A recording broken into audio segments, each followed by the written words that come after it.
Ladies and gentlemen, good day and welcome to the Piramal Enterprises Limited Q3 and 9 months FY21 earnings conference call. As a reminder, all participant lines will be in the listen-only mode, and there will be an opportunity for you to ask questions after the presentation concludes. Should you need assistance during the conference call, please signal an operator by pressing star then 0 on your touchtone phone. Please note that this conference is being recorded. I now hand the conference over to Mr. Hitesh Dadda, Chief Investor Relations Officer, Piramal Enterprises Limited. Thank you, and over to you, sir. Hi, good evening, everyone. Hope you all are safe and in best of your health. I'm pleased to welcome you all to this conference call to discuss our Q3 and 9 months FY21 results.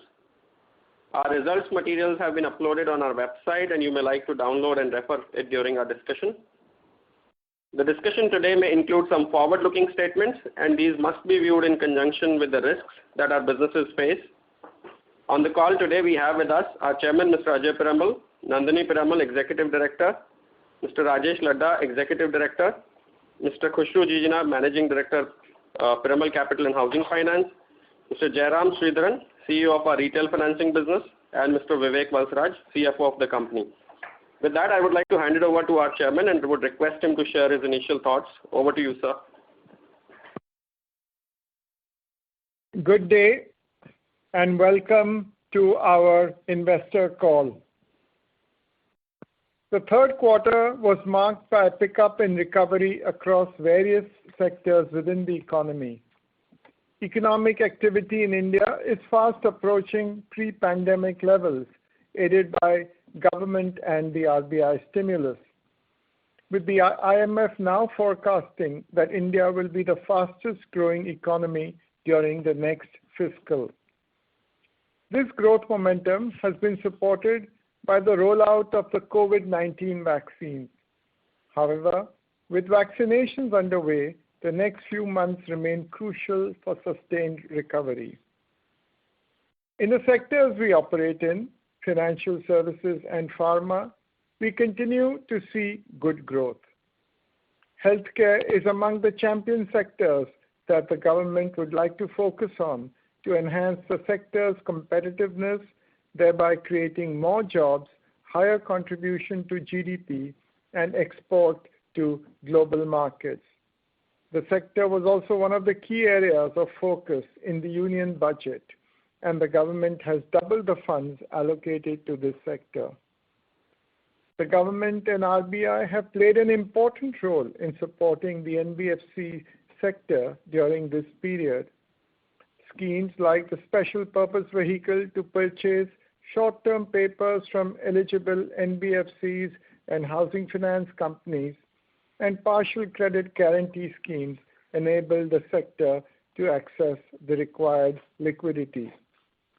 Recently, the RBI has also proposed a revised regulatory framework formulated on a scale-based approach which focuses on reducing systemic risk to the country's financial system. We welcome these regulatory proposals as this should augur well for well-governed NBFCs, HFCs.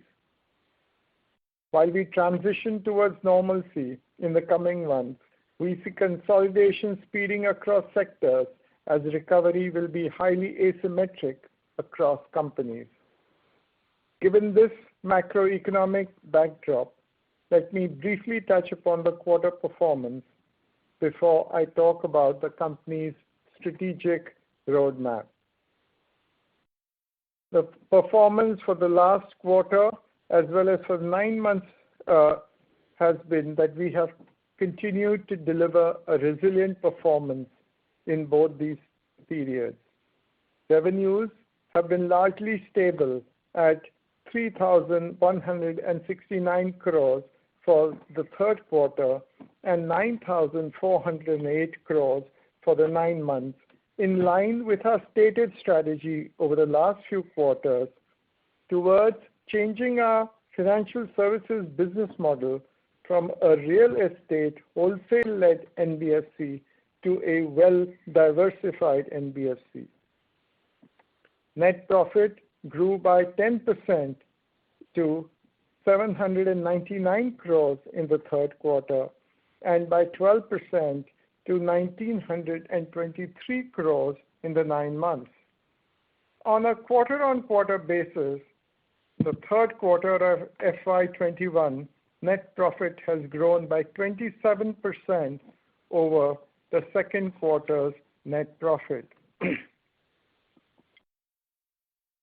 PEL has had a history of multiple successful transformations, and I want to just share some of these with you. In the last 32 years, PEL has undergone several such transformations. The first transformation was in 1988 when we exited the textile business and entered into the pharmaceutical business. Through a series of M&As, organic growth, joint ventures, and alliances, we created one of the largest pharma companies in India.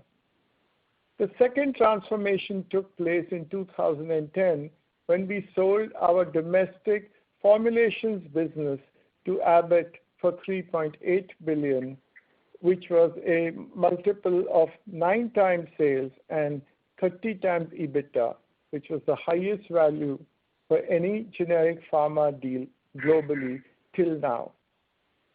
We rebuilt a pharma business model and scaled it all the way back to get a valuation of $3 billion with Carlyle in this year. We've also created a differentiated financial services business at scale. M&A has been a force multiplier in all our journeys. Through these transitions, we have delivered healthy returns to shareholders. Over the last 32 years, the company has delivered a revenue CAGR of 23%, net profit CAGR of 28%, and shareholders' return of 24% CAGR. Today, in 2021, we are positioning ourselves for our next transformation, our boldest one yet. You would ask, why now? Many radical changes have happened in the real estate and wholesale lending landscape in the last few years. When such changes happen, it is always useful to step back and relook at our strategies. Moreover, in pharma, our non-compete period with Abbott is now over, opening up new possibilities. It is 2021, the world coming out of COVID, and we are emerged on the stronger side. It is a good time to think about the next 10 years. We are now executing 2 major transformations. Firstly, transforming our financial services business through multiple initiatives, including the acquisition of DHFL. And secondly, transforming our pharma business into a large, differentiated, listed pharma company post the Carlyle capital raise, thereby moving from a multi-sector conglomerate structure into focused listed entities within pharma and the financial services sector. Our pharma business is quite differentiated from most other Indian pharma companies, and we plan to organize a Pharma Day virtual event during this month to take you through our pharma business in more detail. For the financial services transformation, we are executing on 5 important transformations in the financial services. And we continue to make progress on our strategic priorities in the financial services business. The first transformation is from being a largely wholesale lending business model, mostly focused on real estate. We are working towards transforming our business model to a well-diversified financial services business. We want to create a lending portfolio where retail will be 50% of the lending book in the near term. In this direction, we plan to grow retail through an organic build-up as well as the DHFL acquisition and further reduce or maintain the size of our wholesale book. In the organic retail build-up, we have launched multi-product retail lending platform in 2020, and we have commenced disbursements in this third quarter of the current year. We've launched 6 new products during the third quarter and will be launching new products every month going forward. We have built a fintech-led digital platform which will be modular in structure, having an ability to add multiple products. The platform has seen healthy initial traction as disbursements and logins have picked up month on month since the launch. We are now live in all 40 locations. More importantly, we have gradually pivoted the retail lending business towards mass affluent and affordable housing with no fresh disbursements in the affluent housing finance business. This will help us improve our profitability in our retail segment as well in future. As you know, we have just recently done the DHFL transaction. The DHFL acquisition will give a significant push towards achieving this diversification of our book sooner.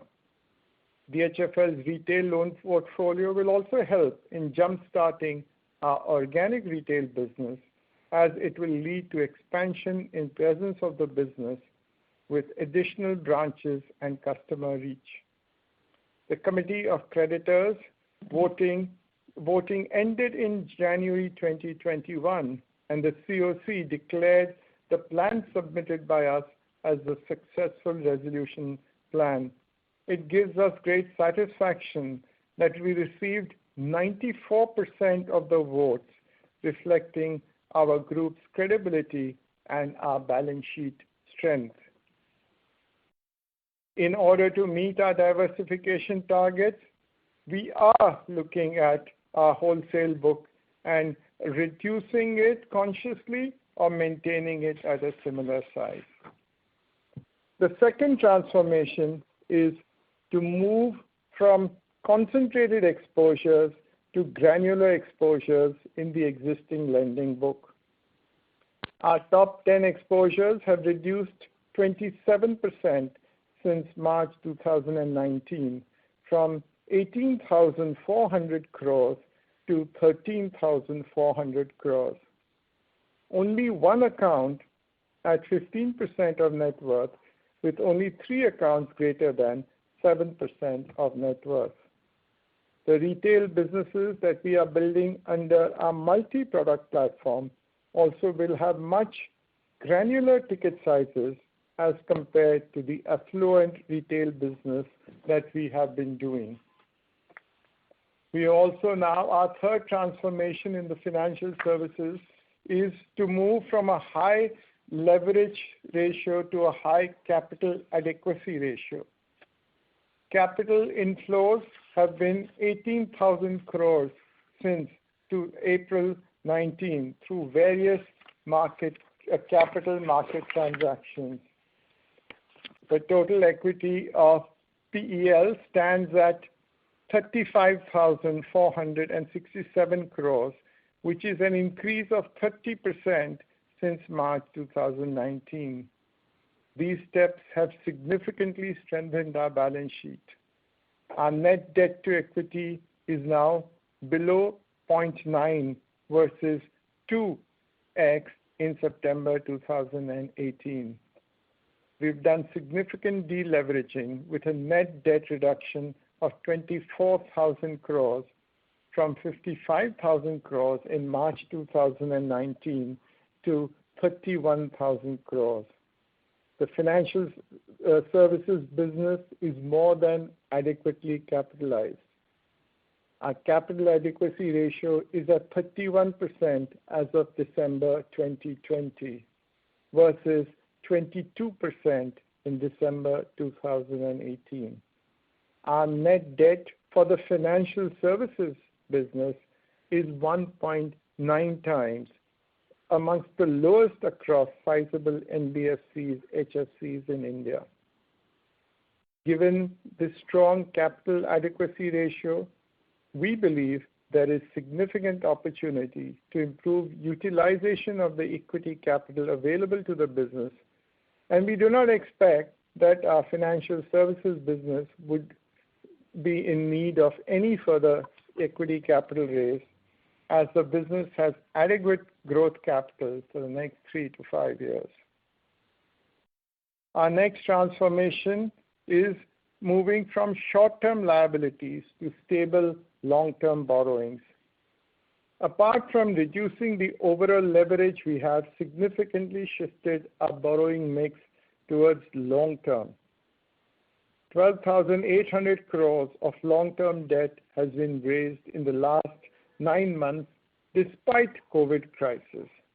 Our CP exposure remains low at 1,000 crores, a reduction of 94% since its peak in September 2018. As a result, ALM profile has improved with significant positive gaps in all the buckets. Another transformation that we have done is moving from regulatory provisioning to a conservative provision coverage ratio. We now maintain conservative provisions of 2,935 crores, which is equivalent to 6.3% of the overall loan book versus 1.8% a year ago.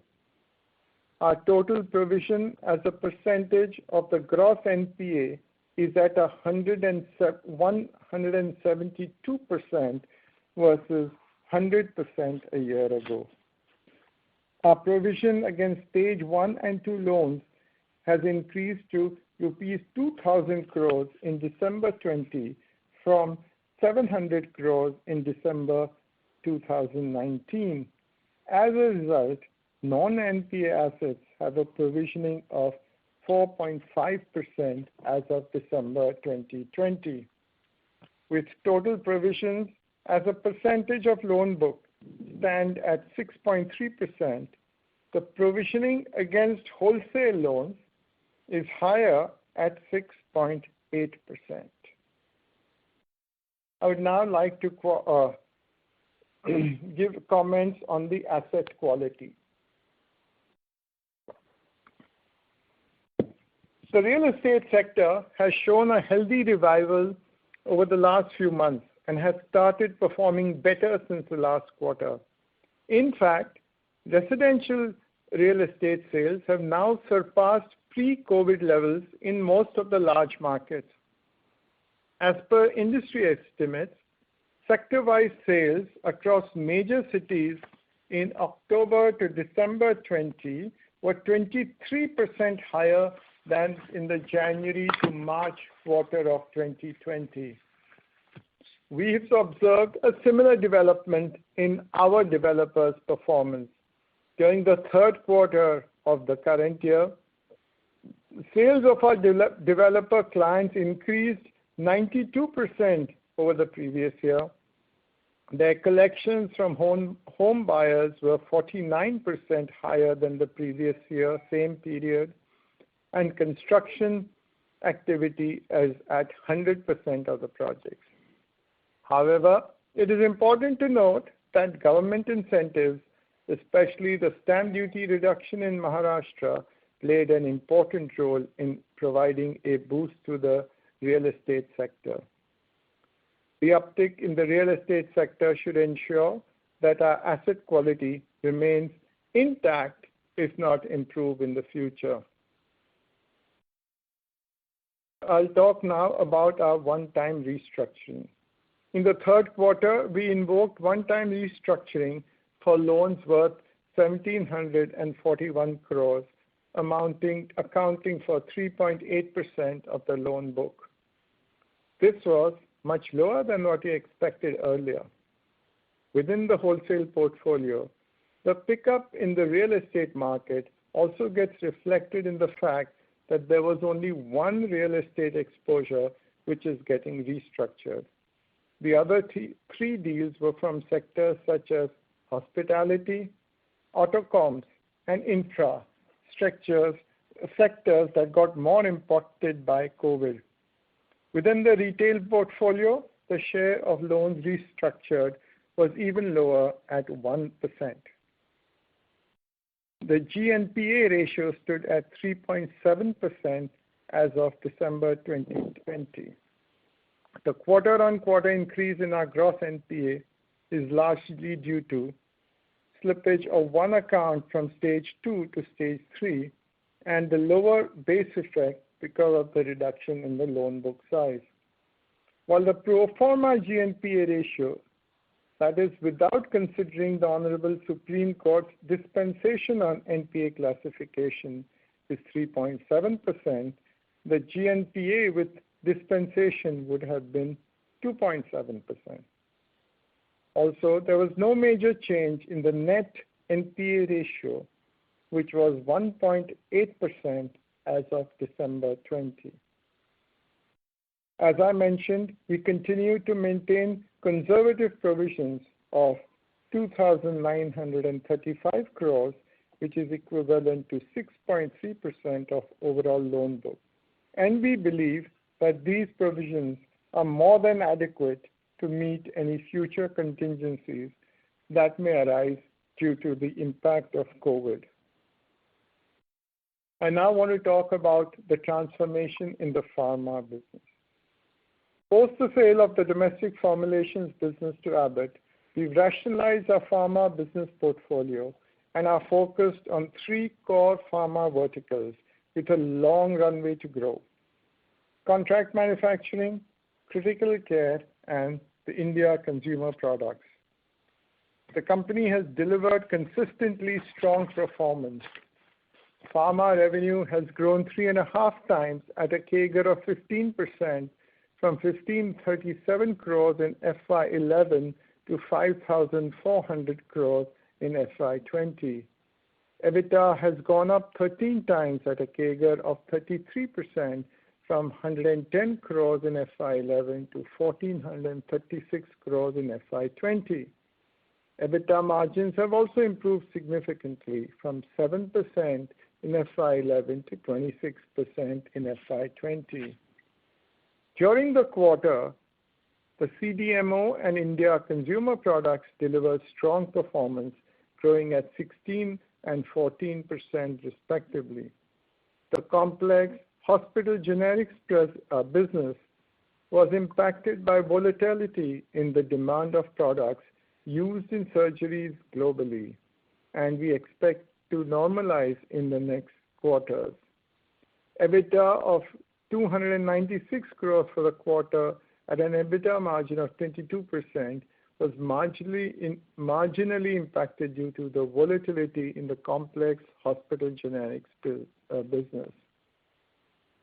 To accelerate our organic and inorganic plans in the coming years, we have subsidiarized our pharma businesses and raised fresh capital from Carlyle. The Carlyle deal of fresh equity investment of $560 million in the pharma business for a 20% stake has established an EV valuation of nearly $3 billion.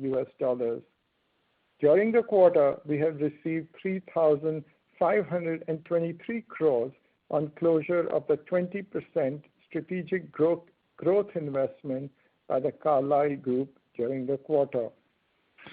Our quality culture remains without blemish.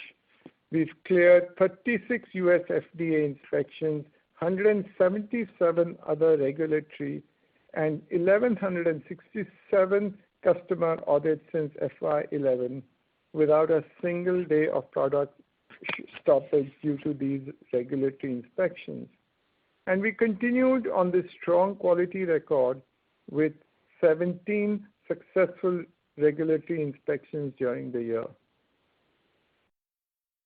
During the quarter, we've done both organic and inorganic expansions.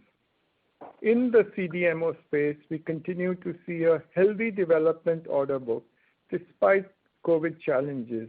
In order to meet this demand, we intend to invest both organically and inorganically in the CDMO business.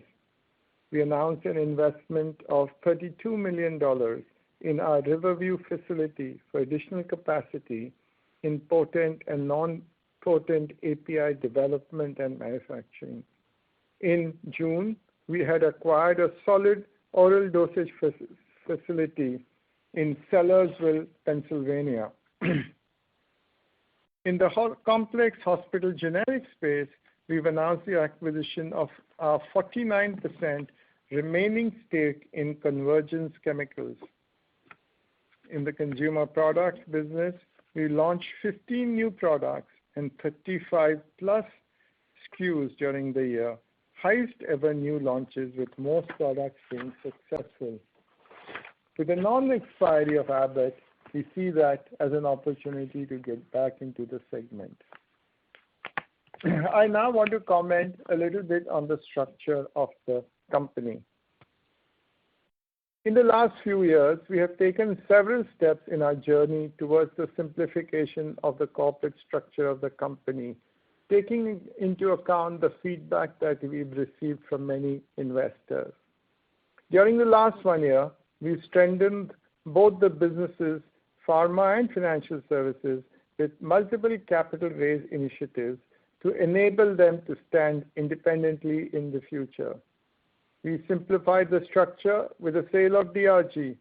We brought all the pharma businesses under one subsidiary, Piramal Pharma Limited, and strengthened its balance sheet with fresh equity infusion for future growth.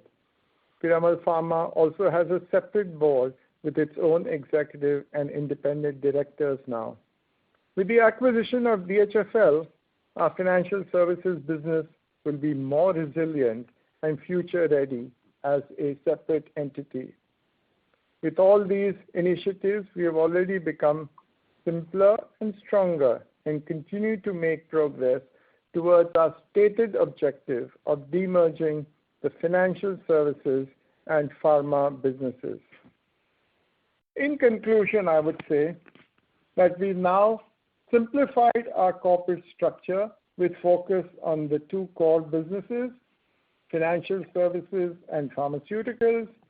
We are transforming our financial services business through granularity, adequate provisioning, and strong capitalization to tap the future growth opportunities arising out of consolidation with an objective to create a well-diversified financial services business.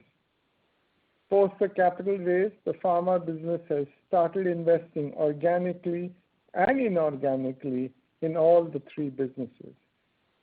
We have clearly defined roadmaps in place for both the financial services and the pharma businesses to deliver strong and sustained long-term performances, and both the businesses are progressing on the same. I am confident, in conclusion, that these businesses will emerge as two strong companies which will have a good runway for growth in the long term. Thank you.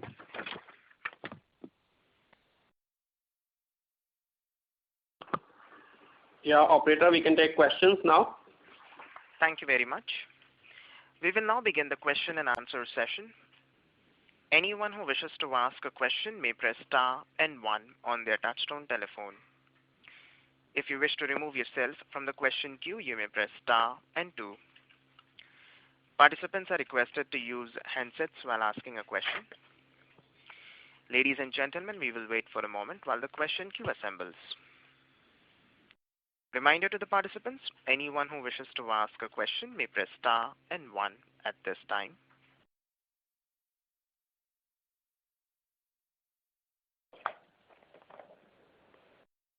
The first question is from the line of Aditya Jain from Citigroup. Please go ahead.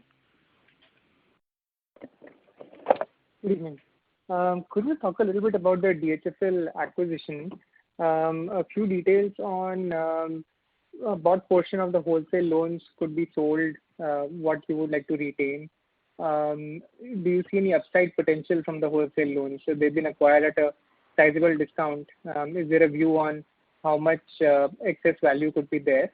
And your assessment of the branches and people. So it's been in bankruptcy process for some time. Has there been a lot of attrition among people? Is the branch network in line with your strategy going forward? Let me first comment on the wholesale book. The wholesale book, we are examining it, and we think that there is an upside.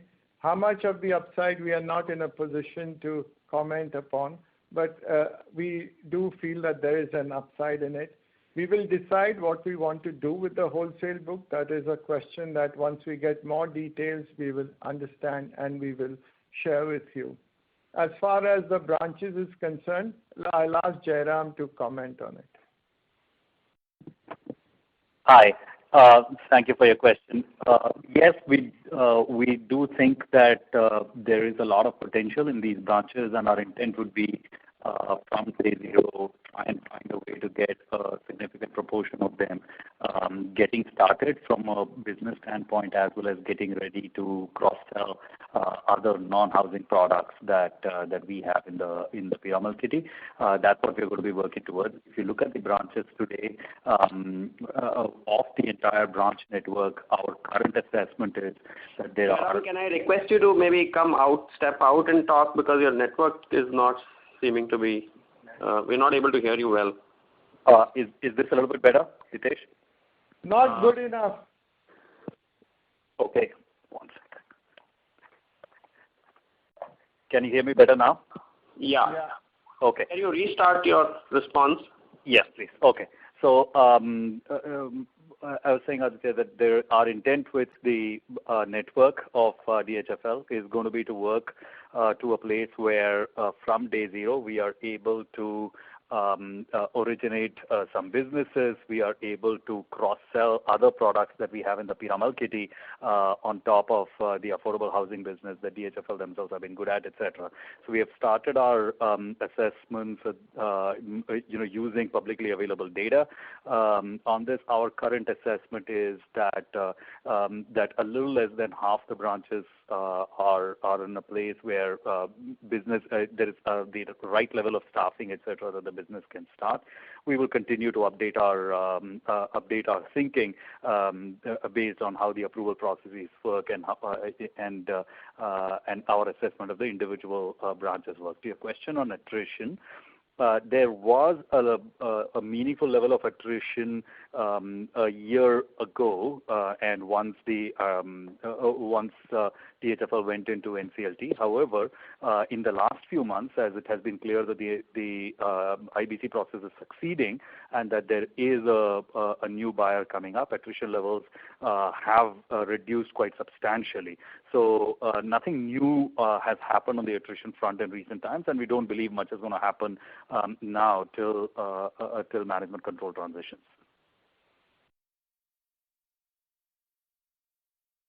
Got it. So you mentioned that 50% of the branches have enough staffing. So did I get that correctly? So basically you have some hiring to go before it's back to full capacity and it can get back to business as usual. I would say that the sales capacity is there to significant level of business. Of course, not much business is going on right now. Collections capacity is there. What we need to assess, and we will, once we are able to get in, what we will need to assess is credit and putting the right audit trails in place, etc. And that's the area where there is still a little bit of uncertainty, which we'll need to look into. Got it. Thank you. I'll get back in the queue. Thank you. The next question is from the line of Tushar Manudhane from Motilal Oswal Financial Services. Please go ahead. Yeah, thanks for the opportunity. So just now that the about non-compete clause is over, so just would like to have clarity in terms of, in first place, how attractive now domestic formulation piece looks for you, and if so, how do we plan to enter? Is it like acquiring the product portfolio, building up own MR team, or acquiring company? So, and if so, then are there any assets available? Thank you.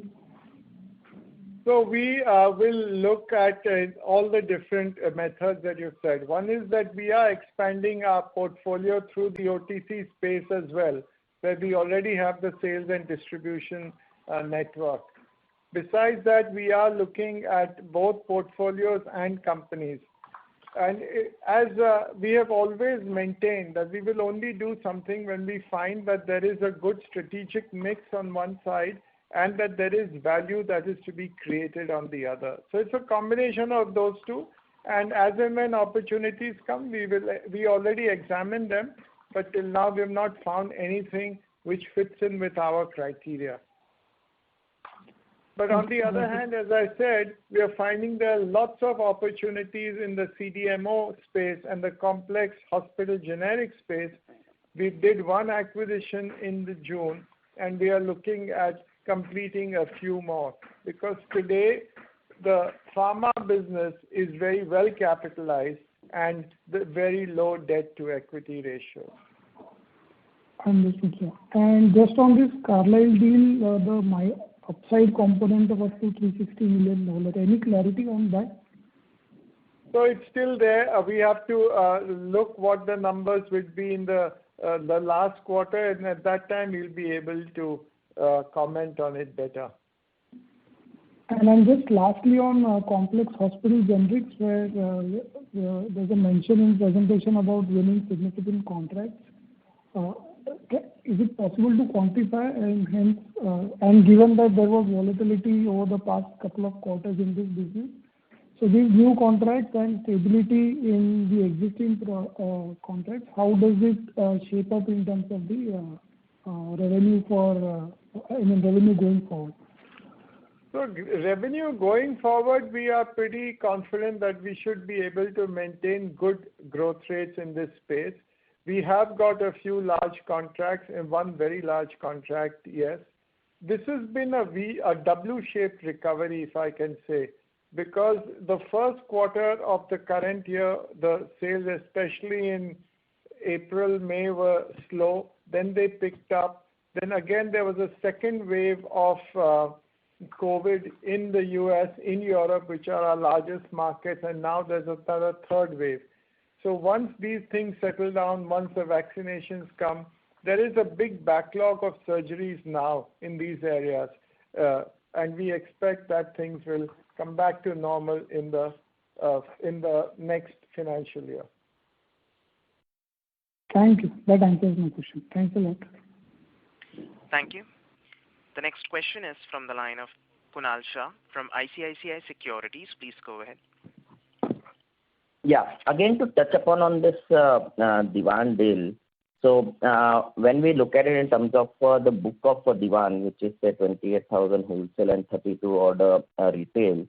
So if you can just give some color in terms of what we would have paid, how much value we would have ascribed to its retail, wholesale, and for the distribution franchise that it is holding, along with the cash that it carries.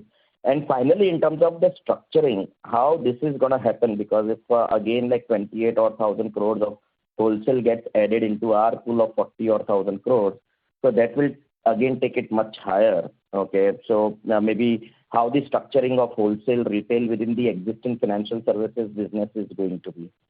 Rajesh will answer that, but I don't think we can give you a separate valuation for wholesale and retail. But the other questions, Rajesh will answer. Yes. So at a very high level, probably we can answer it right now. The wholesale book, while the stated value or the gross block, which is appearing in DHFL's book, which is not 28,000, is much higher than that actually. We are going to account for that at much lower valuation, because we have assigned a very low value to the wholesale portfolio. So it's not 30,000 getting added to our portfolio. Point number one. Point number two, in terms of separate valuation, we have not done it that way. I think we have overall paid close to about, not paid actually, total value which has got assigned to the portfolio is about 34,000, which we are settling about 14,700 through upfront payment and about 19,550 odd crore of issuance of 10-year paper to be given to the existing DHFL vendors. So that's the overall valuation which we have ascribed to the entire DHFL company as a whole. Okay. So the overall gross block of DHFL itself will be marked down, and that's the only addition that is going to be there in our pool. Absolutely. Okay. And on retail, do we see the need for any markdowns as such from what is disclosed on in terms of the overall gross block of Diwan, or that will be at maybe the existing value which is there? Retail would be broadly at the gross block which is there, where there are two parts to that. One is the AUM on the balance sheet, and there is some part which is coming through the securitization which DHFL has done over the last 18 months, the MRR portion of that. So in total, it's about 29,000 crore of retail book which is remaining, and that will come at the gross valuation. We don't anticipate a significant markdown on the retail portfolio at the time of merger. Sure. And in terms of the restructuring, so we highlighted there were 4 accounts. So this is something which has got accepted, but is there more which has got invoked and the approval would come through, say, in the next quarter or so, because that assessment would have been left? And secondly, in terms of the entire DCCO extension, for what proportion of the pool would we have taken that benefit of DCCO extension?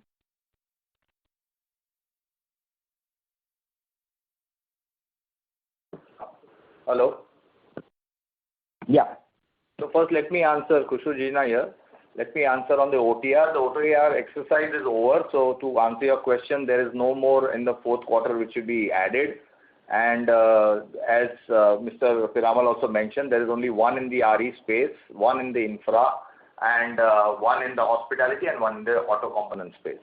So that's the total on the OTR which has been invoked. We do not see any more to be added.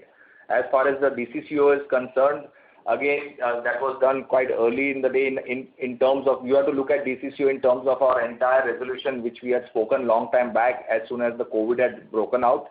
So that exercise we had actually completed much earlier in the quarter of this financial year, and that would be around ranging between 10 to 12% of the book is what we had done that time itself. But of course, as you know, the market has played out much better, and that's why you do see things panning out better than what we had envisaged. So that would be 10 to 12%. Yeah, but that was done at the beginning of the year. Okay. And last question in terms of the reduction of the concentration and the top 10 exposures, and maybe there were news around few of the names. So just want to know, maybe we had seen round about 1,000 odd crores at least in the top 10, but overall reduction has been 4,000. So are we seeing outside of the top 10, maybe there is a higher prepayment which is happening, and maybe going forward we will see much coming through in the top 10 exposures, because maybe we were expecting more to come in from the top 10 and that would have led to the overall rundown in the wholesale. Sequentially, if I have to look at it, from 14,700 to 13,400, while the wholesale book is down by almost like 4,000 odd crores. Yeah. Yeah, so I think let me break it up into parts. First of all, we need to talk about RE and non-RE. I think if you recollect, there was a lot of concern last year about our infrastructure portfolio, which is actually down as we speak on December to 2,375, and in fact in January it is down by another 100 crores. So that has also impacted, because at one particular time the total infra book was almost 4,500 crores. So you need to look at it in that way.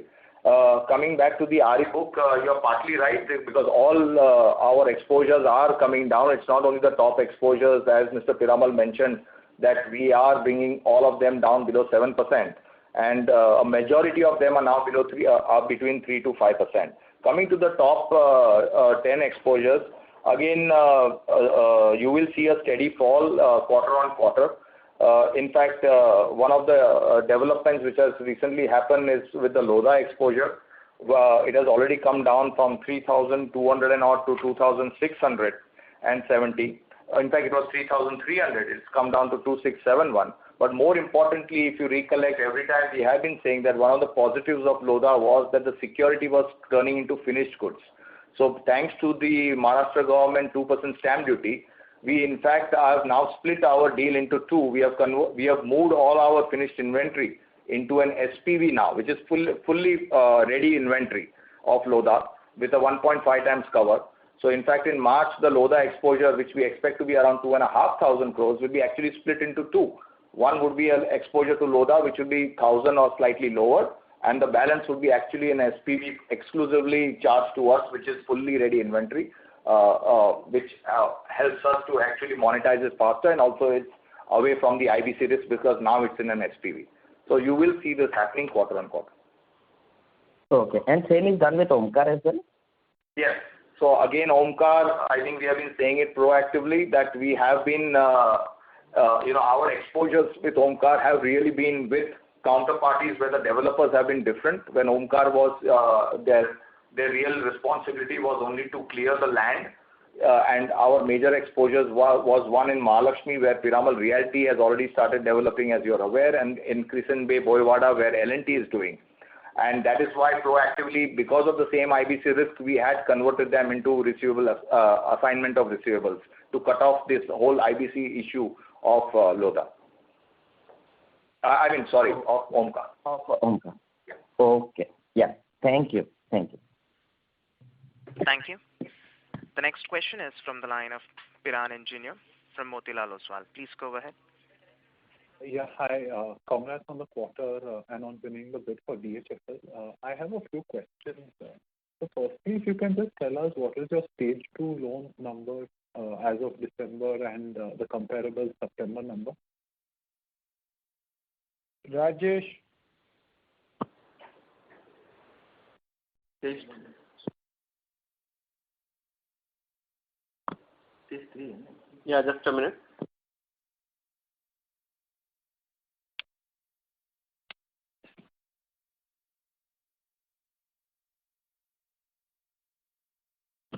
So, we don't disclose stage 2 number, but just to kind of give you a perspective, the bulk of the movement, which is, the increase in the gross NPA is because there's one account which has moved from stage 2 to stage 3.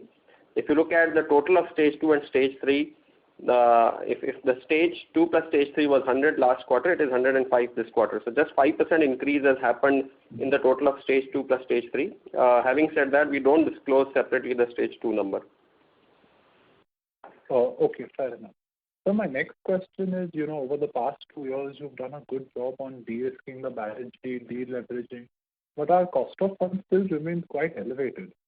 So, in your conversation with bankers, what really is needed to get your cost of funds back down?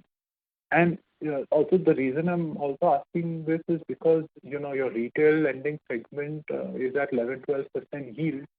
So what is your assumption on cost of funds to make this business really viable and thriving? Because these segments are highly competitive, and without a competitive cost of funds, what really would be a right to win? So let me comment on cost of funds. So one of the reasons that you need to look at cost of funds is actually at the net interest margin, which is at 6.2%, which is quite healthy.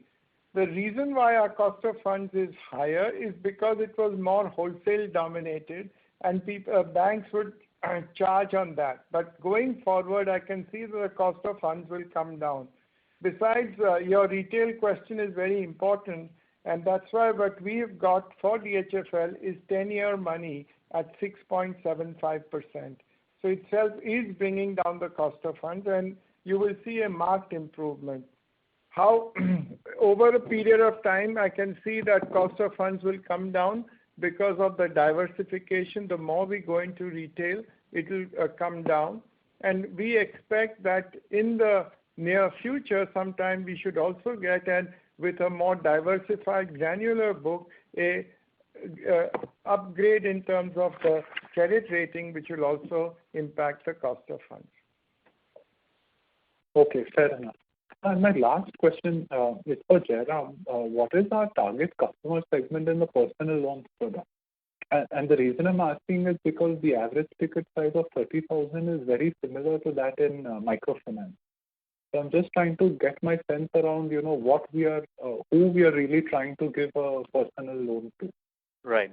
So right now, the personal loans that we have started, and I will reiterate first of all that these are this is a very small experimental level that we are trying out a few things to see which product actually has good take or which variant of the product has good take in the market. So don't pay too much attention to the specific details on personal loans and purchase finance. Both of them are in sort of test and learn stage right now. But that said, right now we are live in the urban markets only. We have not gone rural at all. We have not gone semi-urban either. So we are in urban markets and doing digital and partnership-led personal finance. So I want to start that with very small ticket size. So these are basically young customers, first-time jobbers. That's the broad segment in urban markets. That's the broad segment. The salary range for all of our for all of these customer bases are going to be broadly in that sort of 25 to 50,000 kind of range monthly income range. Oh, okay, perfect. That answers it. Thanks a lot and all the best. Thank you. The next question is from the line of Nischint Chawathe from Kotak Securities Limited. Please go ahead. Mr. Chawathe, your line is in Hi. mode. Yeah, hi. Am I audible now? Yes, you are. Sure. Just a couple of questions. The first one is really on the timeline for the DHFL transaction. What happens next, and when do you see this kind of completely getting integrated with our business? The second one is trying to understand the difference yield that you're showing on slide number 13. What you are saying is that your weighted average yield in the new products is around 11.8%. So just trying to get a little bit of sense as to how does it differ product wise. And the third one is just to understand which are the two partnerships that went live in this quarter. So maybe DHFL, if Rajesh you can answer, and the others, Jairam. Yeah. So as you all know that the DHFL, the voting results came out on 15th of January, post which an application has gone to RBI for clearing the proposal on behalf of Piramal Capital.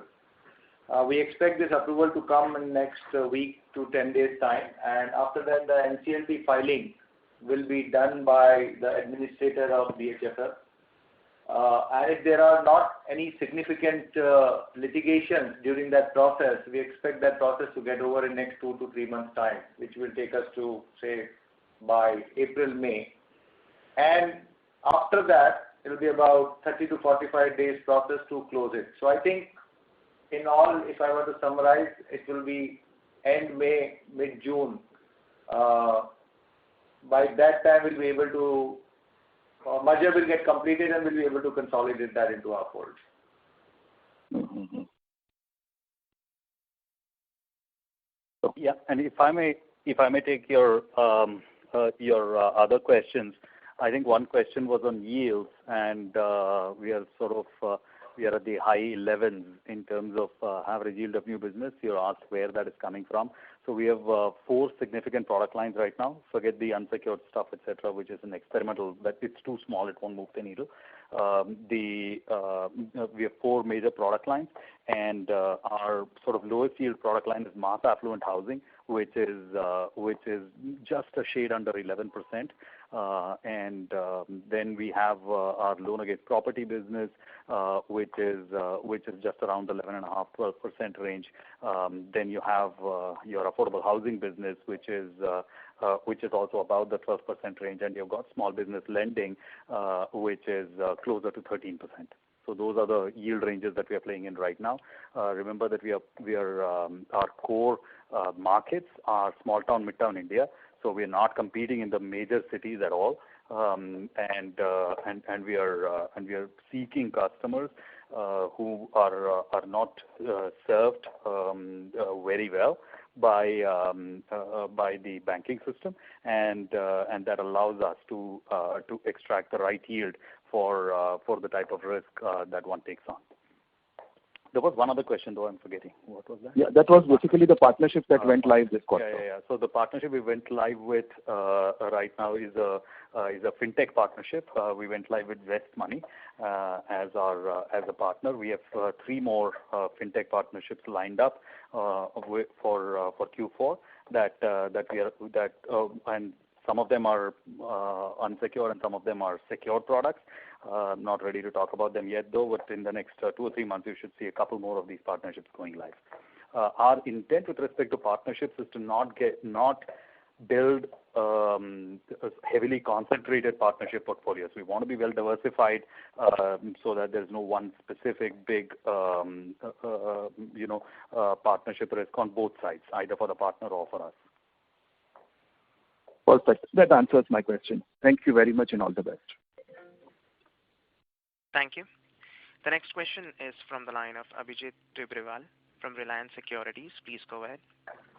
Yes, thanks for taking my question. Again, my question is an extension of what Nischint asked in the last question. So I delve on this fintech partnerships because, like Jairam suggested, that we're looking at some more partnerships in both secured and unsecured products. So what are the contours of these partnerships? Is there a spread sharing arrangement, or is it just a free income that you give to these fintech partners?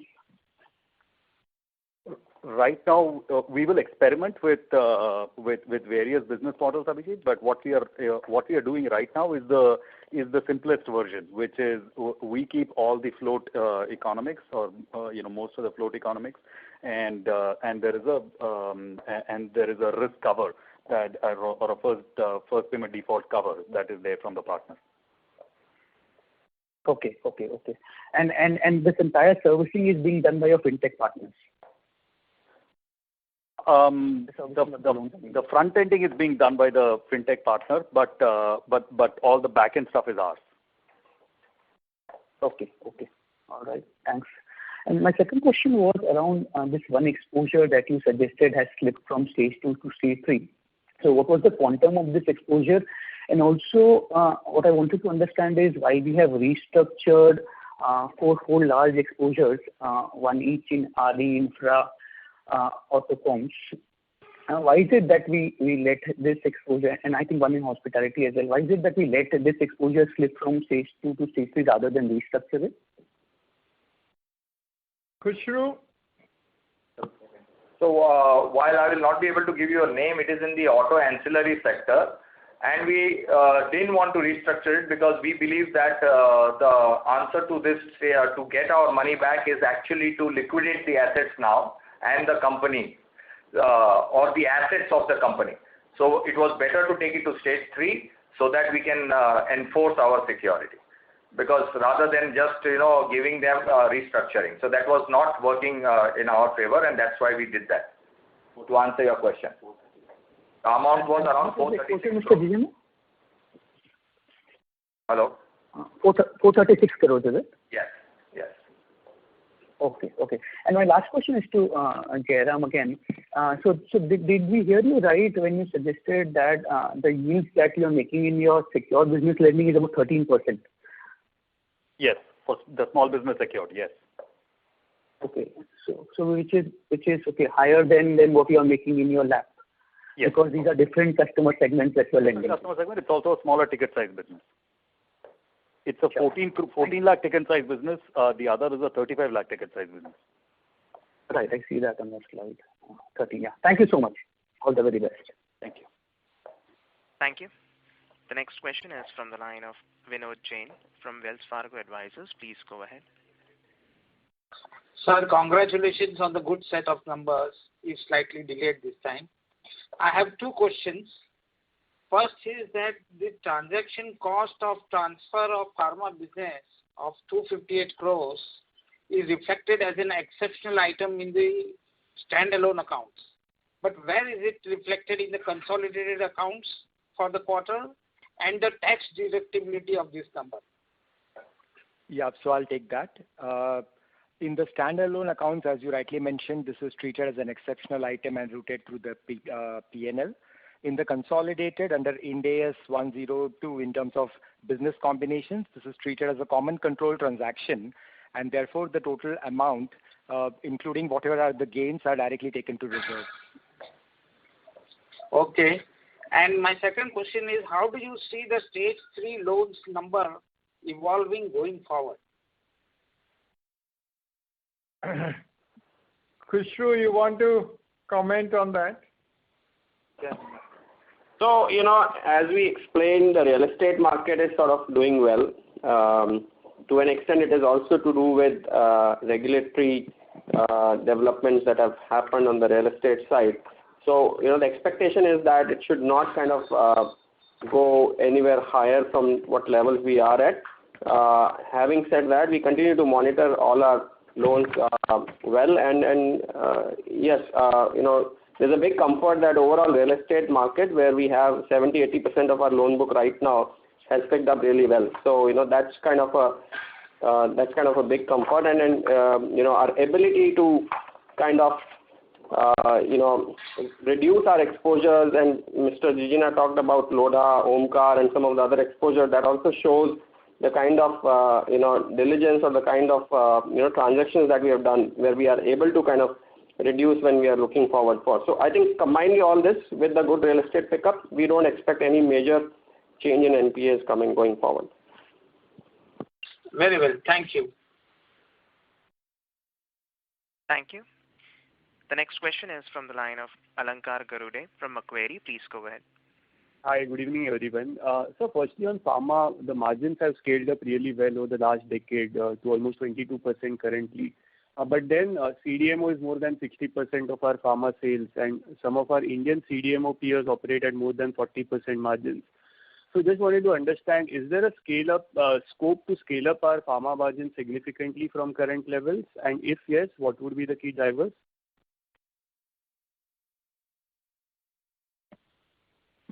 Vivek, you could answer that. Yeah, I'll take that. So, as you're aware, our overall pharma business is a global one, and it's got a combination of different kinds of businesses within it, which is a CDMO, a complex hospital, generics, and an OTC, each of them operating at different margin percentages. So if you were to compare specific segments of our profitability of the businesses that we are in, they would be comparable with what it is with the peers. It's just that the composite one doesn't look comparable. But to answer your question in terms of margin expansion going forward, as we have already alluded to, that there is significant expansion of capacity which is happening at all our key niche segments in North America. So whether it's at our facility in Lexington, or whether it's a facility in Riverview or in Grangemouth, we are seeing a lot of capacity expansion that's been happening, and this will drive margins because these operate in niche segments. So it will be a combination of several initiatives. One, as I mentioned, in terms of expansion of capacity, and second, in terms of better utilization of our assets. Wherever we have capacities at this point in time, we'll see a upward increase in the margins going forward. Fair enough, sir. And my second question is linked to what you said on the capex part. So in the PPT, it's mentioned that we would be keen on acquiring niche manufacturing capabilities. Now, considering the sharp increase in the global CMO, CDMO valuation for the past 1 year, what would be the broad ticket size you would be comfortable with? Nandini, you could answer that. I think we will look at, it actually has to make strategic sense for us. I think with Carlyle, we actually have the ability to do leverage and to do acquisitions. So I think we're very comfortable with leveraging up the pharma EBITDA, and we will look at acquisitions across. Fair enough. That's all from my side. Thank you. Thank you. The next question is from the line of Prashil Shah from CapGrow Capital. Please go ahead. Yeah, most of my questions, all of my questions have been answered. Thank you. Thank you. The next question is from the line of Aditya Jain from Citigroup. Please go ahead. Hi, a few data point questions. Could you tell us the breakup of individual loan segments within wholesale loans, and also the size of the alternate AUM, if it's possible? Yeah, some of these breakups we can discuss with you separately. We'll have to pull out and give it numbers. All right. Okay. In pharma, the growth in CDMO and consumer products, it's a little bit slower than what we saw in 2Q. Is there any temporary factor at play, or what is driving that? So in the pharma business does tend to be a bit lumpy, especially the CDMO business in terms of how the deliveries are scheduled across the year. So while Q2 was higher, Q3 was slightly lower, but you might see a different thing in Q4 where again there will be higher quantum of deliveries. So it's just the lumpiness of how CDMO contracts are. And as far as the consumer products is concerned, we did see a significant uptake of our COVID range during the July to September period, where there was a lot of sale happening of sanitizers and the surface disinfectants. That is slightly tapered off now in the October to December period. That's why you see a slight dip. So again, and also the first few months COVID was affected. Because of that, the sales were lower. The first 2 months of the year. Correct. Okay. On the growth, other than the DHFL acquisition, the book has been contracting on both fronts, retail and wholesale. Is there a view on an organic basis when we can return to growth, or does that link to the cost of borrowing coming down, or do you independently have a target for it? So as far as the wholesale book is concerned, we have said this a while ago, we do not expect any growth in that. The retail book is going to grow organically because we are actually changing the product mix from a affluent housing loan to a mass housing loan and for the affordable housing. So you need to look at it segment-wise. And I think with DHFL, you will see that there will be a significant growth in organic as well. Correct, sir. Thank you. Thank you. The next question is from the line of Nischint Chawathe from Kotak Securities Limited. Please go ahead. So just a small data question. What is the outstanding retail loan book?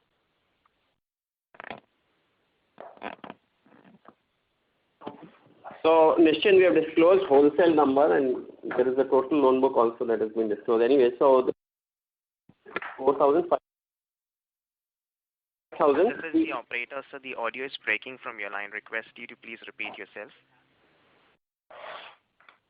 5,300 crore. Sure.